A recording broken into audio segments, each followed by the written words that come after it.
Could you share a time when you experienced gender bias and how you dealt with it? I have trained myself to not look for biases because of my gender. I've trained myself to walk into every room, to walk into every situation with confidence, showing that I am Dr. Faith B. Israel and I am here to do what I'm here to do.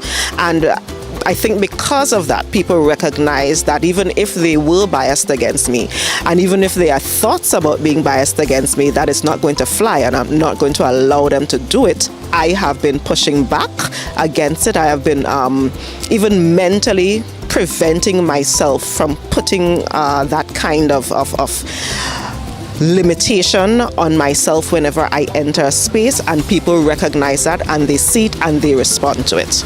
What keeps you going as a woman, even at times when you felt like giving up? What keeps me going is me recognizing and me acknowledging the fact that my emotions are real. My emotions are there for a reason. They're a signal that things are happening or not happening. If I am feeling sad, I try to recognize why I'm feeling sad, what's happening to allow me to feel sad. Then I try to fix what is causing me to feel sad, and that allows me to move forward. If I'm angry, I ask myself, why are you angry? What's going on? What are the situations that is causing you to think like this, to feel like this? I then try to resolve those situations and then move forward. What tips or advice would you give to other women or girls who continue to experience gender bias? We are all God's children and we were all created equally. Coming from that background, it means that in many instances, we need to not think of ourselves as different. Yes, we may be physically different.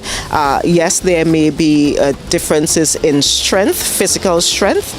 But apart from that, many of the things that men can do, women can do, that women can do, men can do.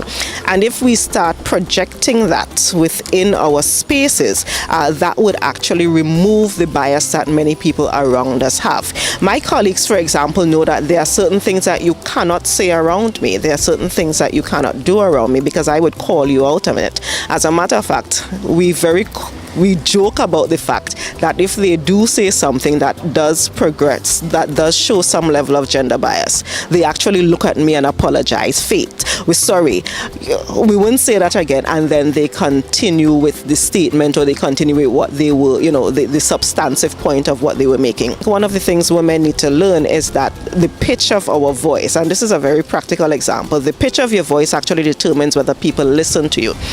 So when we have the very high-pitched voice, that causes people to tune out. So you actually need to put a little bit of bass in your voice, even as a woman. Put a little bit of bass in your voice, slow down, and allow them to see that you are serious, allow them to see that you are speaking, allow them to see that you are very forceful in what you're saying, even if you're not shouting, even if you are not being angry, if you're not being in a very emotional or emotive way. Put a little bass in your voice, slow down what you're saying, look directly into their eyes and let them know, hey, I am here, I am speaking now, and this is what needs to happen. Break the bias.